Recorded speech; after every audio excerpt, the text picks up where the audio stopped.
I'd been documenting extreme sports for years, but the ice diving assignment was unlike anything I'd ever done. The idea of divers plunging into the frozen depths of a lake in sub-zero temperatures was both surreal and terrifying, but it promised to be the kind of story I couldn't pass up. The lake, located deep in the woods, was known for its clear, cold waters and unique ice formations. It was the perfect setting for a series of photos. I arrived with the group of divers early in the morning, the sky still dim with the early hours of winter. The ice was thick and solid, stretching out into the distance like an endless sheet of glass. The divers, all seasoned professionals, had already set up their gear by the time I unpacked my equipment. "Ready for your shots?" One of the divers, Jack, called out as he adjusted his wetsuit. I nodded. I was used to the cold by now, but today felt especially frigid, even for January. I pulled on my layers, careful not to lose any of my gear in the wind, and followed them as they made their way to the hole cut into the ice where they would dive. I had no intention of getting in the water myself. My job was to capture the experience, to make it look as intense and dangerous as it felt. As the divers descended one by one, disappearing into the icy water, I moved around the perimeter of the hole, clicking away, focusing on their movements through the thick, cold air. I'd been at the edge of the ice for about 2 hours when I noticed something odd. The wind had picked up, and a thick layer of snow had started to fall, reducing visibility. The divers had been in the water longer than planned, and I was starting to feel the isolation of the place. The lake was silent, save for the occasional splash and the sound of my camera shutter. I glanced around to see if I could spot any of the divers, but the snowstorm had blurred everything.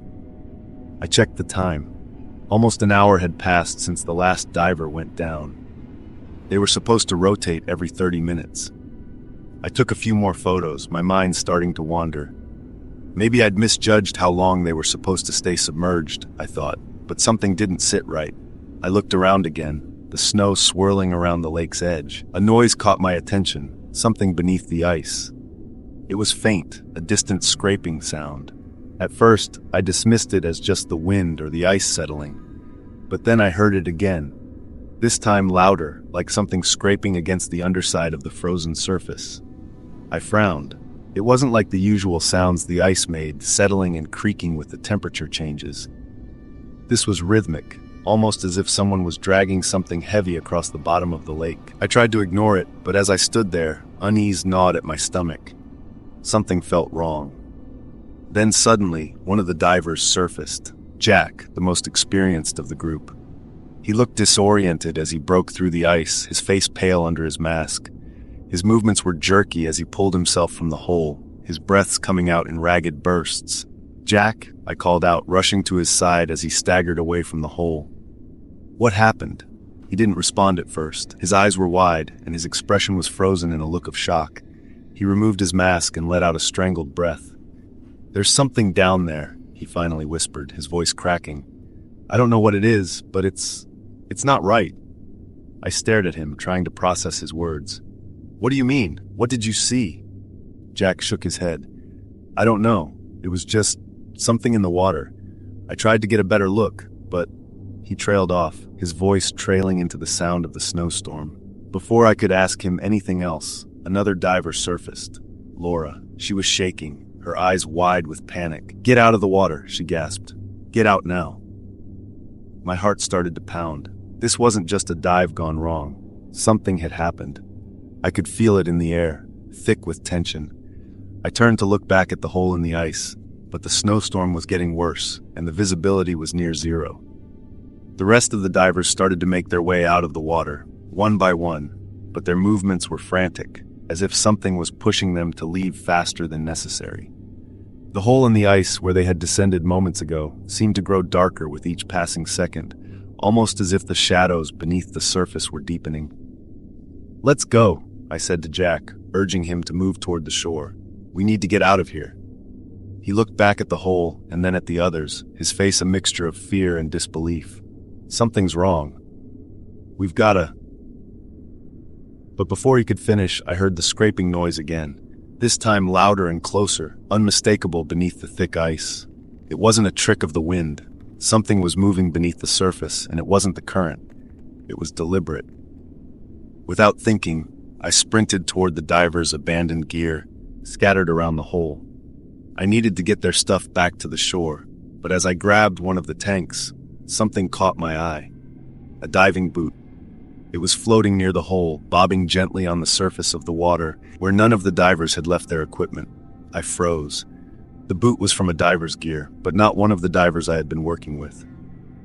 The sound beneath the ice intensified. Something was coming closer. I backed away slowly, my eyes glued to the boot. My mind raced. It had to be a mistake, but the boot didn't belong to anyone I knew. It was another diver's. Someone who had been down there, and suddenly I heard something break through the ice near the hole. A loud, cracking sound, followed by the unmistakable thump of something heavy hitting the surface. I turned and ran toward the shore, adrenaline coursing through my veins. "Get out!" I shouted to the others, who were already huddled by the shore, looking frantic. "Now!" I didn't wait for them to move. I grabbed my camera and shoved it into my bag, praying I wasn't about to make a fatal mistake. The storm had nearly swallowed the lake, but the only thing I could think of was getting out before whatever was under the ice found us. We left in a hurry, none of us speaking, the fear between us thick in the air. It wasn't until we reached the edge of the lake and the storm finally subsided that I realized none of us knew what had really happened. The equipment we left behind at the hole was still there, undisturbed. But one thing remained: the diver's boot, floating in the icy water, still swaying beneath the surface like a warning we couldn't ignore. That night, I tried to convince myself it was just an accident, a fluke of nature or equipment failure. But deep down, I knew the lake wasn't done with us. Something had moved beneath that ice, something we couldn't understand. And it was still waiting, even now. Before we dive into the next story, if you're new here, don't forget to subscribe to our channel. Your support means the world to us. Thanks for watching. It's been 7 years since that storm, and even now, winter feels like a warning. I wasn't looking for trouble back then. All I needed was someone to help me recover after my Achilles surgery. Someone to handle the basics while I hobbled around in pain. Living alone in a remote farmhouse miles from the nearest neighbor had always been my haven. But with a blizzard on the horizon, I knew I couldn't manage by myself. That's how I found Janet. Her profile was straightforward: private nurse, years of experience, willing to travel. Her picture was ordinary: short dark hair, tired eyes, and a neutral smile. She didn't seem warm, but she looked competent. When I emailed her, she responded quickly, asking thorough questions about my condition and even offering references, though I didn't bother to check them. I wasn't expecting perfection, just someone reliable. She arrived just as the first snowflakes started to fall. Janet wasn't much for small talk, which suited me fine. She unpacked her bags with practiced efficiency, checked my medications, and immediately took control of the kitchen. The first day passed without incident. She cooked, kept the fire going, and made sure I stayed off my leg. But by the second day, with the storm bearing down and the house buried in snow, I started noticing things about her. Little things that didn't sit right. She was too controlling. She decided when I ate, what I ate, and even how much water I could drink. When I mentioned wanting to step outside for some fresh air, she shut it down immediately. "Absolutely not," she said, her tone leaving no room for argument. "You could slip and undo all the progress you've made. I won't allow it." Her choice of words, "won't allow it," stuck with me. That night I lay awake, staring at the ceiling. The wind howled outside, shaking the windows, but it wasn't the storm that kept me up. It was Janet. I heard her footsteps moving through the house, slow and deliberate. At first I thought she was checking on things, but then I heard her mumbling. The sound was low and constant, like a one-sided conversation. I couldn't make out the words, just the rhythm of her voice, rising and falling in bursts of agitation. Past my door several times, her shadow flickering beneath the crack. I froze, barely breathing, straining to catch any of the words. But then she stopped right outside my door. The mumbling ceased, and for a moment there was nothing but the creak of the floorboards and the pounding of my heart. "Go to sleep," she whispered, her voice soft, almost melodic. I didn't respond. I couldn't. By the third day, Janet's behavior had escalated. She began muttering to herself during the day, too, her words sharper and angrier. "He doesn't understand," she said once while chopping vegetables. "He never does. They never do." When I asked her what she meant, she snapped her head toward me with a too bright smile. "Just thinking out loud," she said, her voice tight. She started adjusting my medication doses without asking, claiming she knew better than the prescription labels. When I questioned her, her eyes darkened. "You don't know what you need," she said. "That's why I'm here. Without me, you'd be helpless." Her words chilled me, not because of what she said, but the conviction in her tone. It was then I started to wonder if I'd made a mistake. Something wasn't right with her. Maybe she was some kind of lunatic, or worse, a schizophrenic detached from reality. That night, the footsteps returned. I heard her pacing through the house, her movements erratic. Every so often, she'd stop and mutter something to herself. The words were low and garbled, but her tone was frantic, angry, desperate. At one point, she lingered outside my door for what felt like an eternity, her shadow shifting beneath the crack. I wanted to call out, to demand she leave me alone, but fear kept me silent. My pulse thundered in my ears as I lay in the dark, clutching my crutch like a lifeline. By the fourth day, I was desperate to get away. Janet had become even more controlling, rationing food and fuel like she was preparing for an apocalypse. She hovered over me constantly, her watchful gaze suffocating. I knew I had to act. I waited until she was busy in the kitchen, then made my way to the generator room. I kept a satellite phone there for emergencies, and this certainly qualified. I moved as quietly as I could, every creak of the floorboards setting my nerves on edge. But Janet was waiting for me. She stepped out of the shadows, a knife glinting in her hand. "Going somewhere?" she asked, her voice calm, almost playful. I froze, gripping my crutch like a weapon. "You shouldn't be walking around," she said, tilting her head. "You'll hurt yourself. I can't let that happen." Her words sent a chill down my spine. "Janet," I said carefully, "put the knife down. Let's talk about this." She shook her head, her grip tightening. "No one else understands. No one else cares. I'm the only one who can help you." I took a step back, my heart racing. "I appreciate everything you've done, but I need to call for more help." Her expression hardened. "You think I'm crazy, don't you?" "No," I lied. She laughed, a hollow sound that didn't reach her eyes. "You do. They always do." She lunged. I swung my crutch with everything I had, catching her wrist. The knife clattered to the floor, and I bolted for the generator room, slamming the door behind me. Inside, I fumbled for the satellite phone, my hands shaking as I dialed for help. When the dispatcher answered, I almost broke down. The police arrived hours later, cutting through the snow on snowmobiles. They found the house empty. Janet had vanished, leaving no trace behind. Her car was gone, and with the storm erasing any tracks, it was as if she'd never been there. Her online profile was gone too. The name she'd given me was fake, and the email she used had been deleted. She had disappeared as completely as she'd arrived. I sold the farmhouse the following spring, moving to the city where I'd never have to face that kind of isolation again.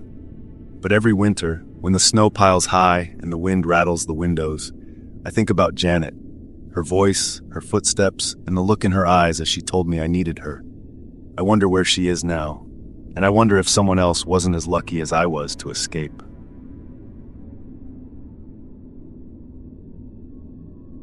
I'm not sure why I let him in.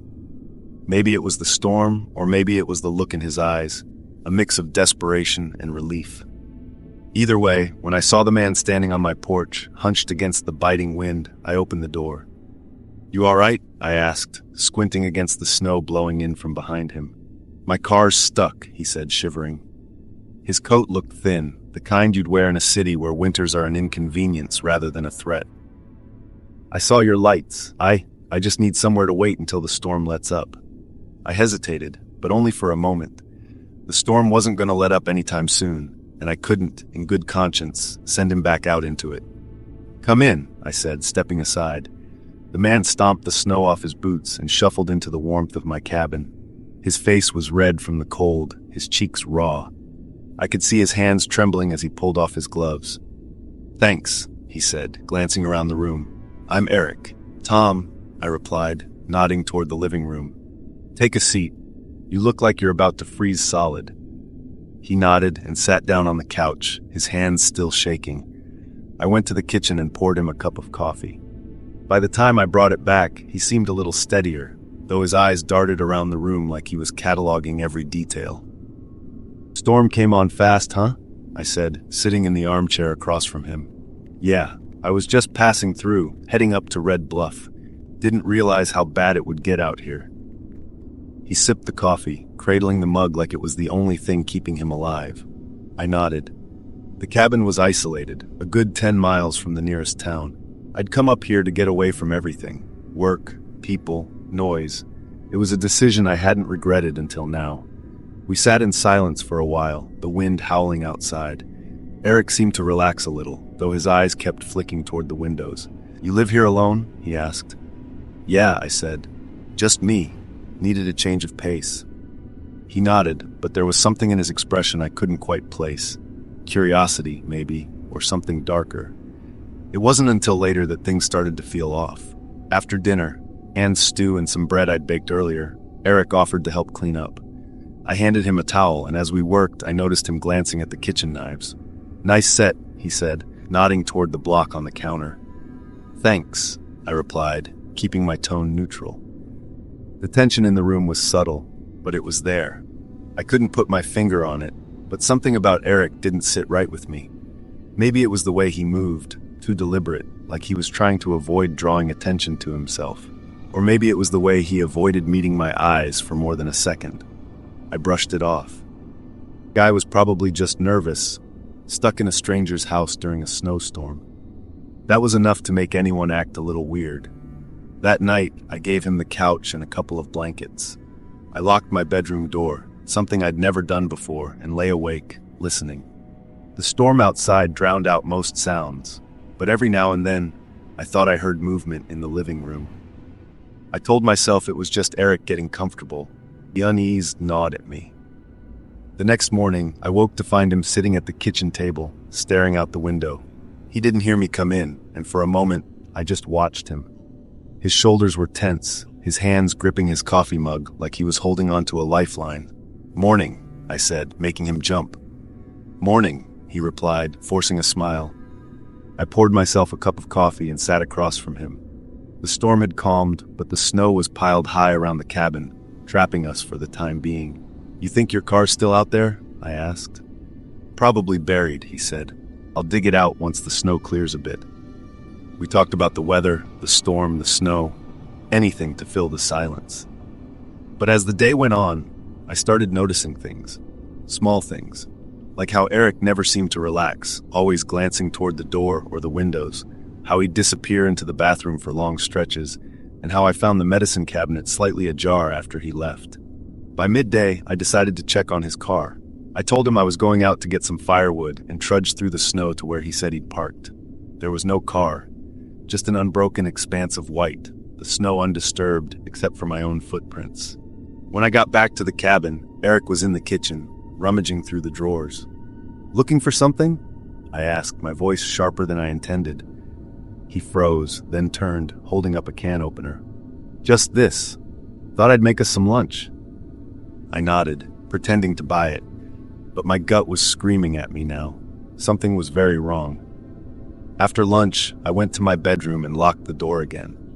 I pulled out my phone, but there was no signal. There hadn't been since the storm started.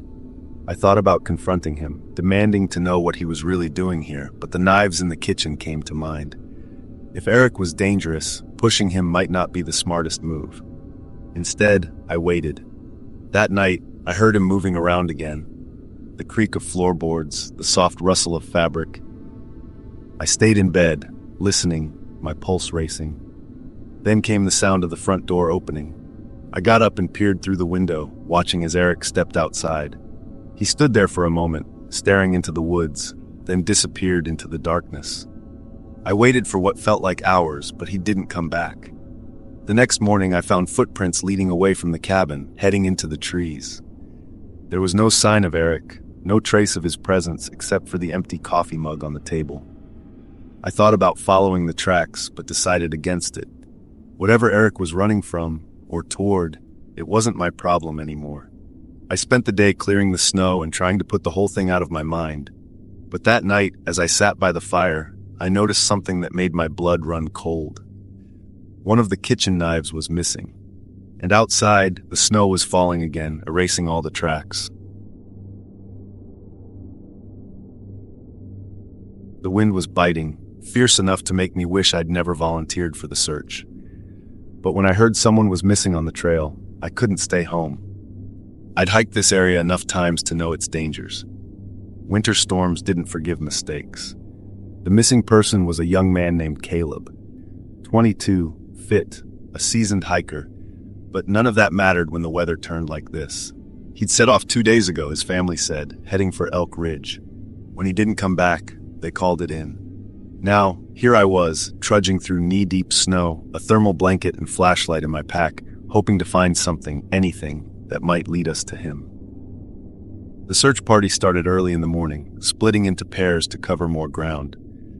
I was partnered with a guy named Will, a wiry man in his 40s who carried a permanent scowl and smelled faintly of tobacco. He didn't say much, and that suited me fine. The forest was eerily silent, the usual crunch of snow and wind broken only by the occasional crackle of the radio.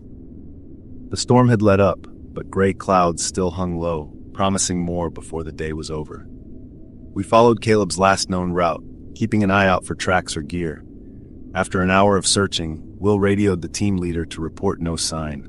The static-filled reply told us to keep going toward the ridge. As we climbed, the trees thinned and the wind picked up.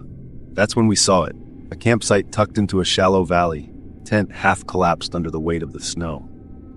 "Think it's his?" Will asked, already descending toward it. "Only one way to find out," I said, following him. The campsite looked hastily abandoned. The tent was zipped shut, but inside we found Caleb's gear. Sleeping bag, extra clothes, a water bottle frozen solid, no sign of food. A notebook sat on top of the sleeping bag, its pages smeared with snow and ink. "Left in a hurry," Will muttered, shining his flashlight around. "Why leave your gear behind?" I wondered aloud. Even in a panic, abandoning supplies in this weather was a death sentence. Will shrugged. "People do dumb things when they're scared." He was right, but it didn't sit right with me. Caleb was an experienced hiker. Something must have spooked him badly. The trail of footprints leading away from the tent was faint, but it was there.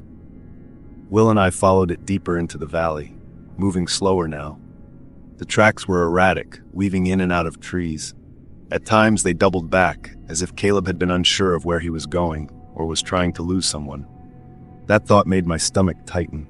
"Looks like he was running," I said, pointing to a stretch where the prints were farther apart. "Running from what?" Will asked.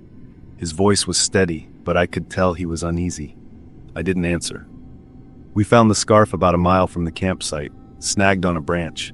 It was bright red, unmistakable against the snow. "That's his," Will confirmed after radioing it in. The team leader told us to hold our position, but Will insisted we press on. Caleb couldn't be far. The tracks grew more erratic as we continued. At one point, they disappeared altogether, only to reappear a few yards later, heading in a different direction. It was as if he'd been circling back, trying to confuse whoever or whatever was following him. By mid-afternoon, the light was starting to fade. We stopped to catch our breath, the cold seeping into my gloves and boots. "Something's not right," Will said, glancing around. "What do you mean?" He hesitated, then pointed to the ground. "The tracks. They're too clean. If he ran through here yesterday, the storm should have covered them up more." I frowned, studying the prints. He was right. They looked fresher than they should have. "Maybe someone else is out here," I suggested, though the thought didn't comfort me. Will didn't reply. Another half hour passed before we found the backpack. It was torn, one of the straps snapped clean off. Snow had started to fill it, but inside we found a phone with a cracked screen, a flashlight, and an empty water pouch. "Caleb wouldn't leave this behind," Will said, his voice grim. Something about the way he said it sent a chill through me. "What are you getting at?" I asked. He shook his head. "Nothing. Let's keep moving." It wasn't long before the tracks disappeared completely, swallowed by the snow. The forest grew denser, the trees crowding together like silent sentinels. The only sound was the crunch of our boots and the occasional snap of a branch. That's when we heard it. A faint noise somewhere ahead of us. A low, rhythmic sound that could have been wind or breathing. Will froze, his hand tightening around the radio. "Hello?" he called out, his voice firm. The sound stopped. We stood there for what felt like an eternity, listening. Then, slowly, Will raised his flashlight and scanned the trees. "There," he said, his voice low. At first, I didn't see anything. Then the beam of light caught movement. A figure crouched low in the shadows. "Caleb," I called, taking a step forward. The figure didn't move. Will grabbed my arm. "Wait." Something about the way the figure was crouched, the way it tilted its head ever so slightly, sent a jolt of fear through me. "Caleb," I said again, my voice trembling. The figure rose, its movements slow and deliberate. It wasn't Caleb. Will backed up, pulling me with him. "Go," he whispered. We turned and ran, the snow slowing us down. I didn't dare look back, but I could hear footsteps behind us, heavy and deliberate. When we finally reached the ridge, we found the rest of the search party waiting. They radioed for us all to regroup back at the trailhead. We never found Caleb or the figure in the woods. Later, when the storm cleared, the authorities searched the area. They found Caleb's jacket near the ridge, shredded and stained with blood. They ruled it an animal attack, but I knew better. Sometimes when the wind howls through the trees, I hear those footsteps again, and I wonder if whatever was out there that day is still waiting.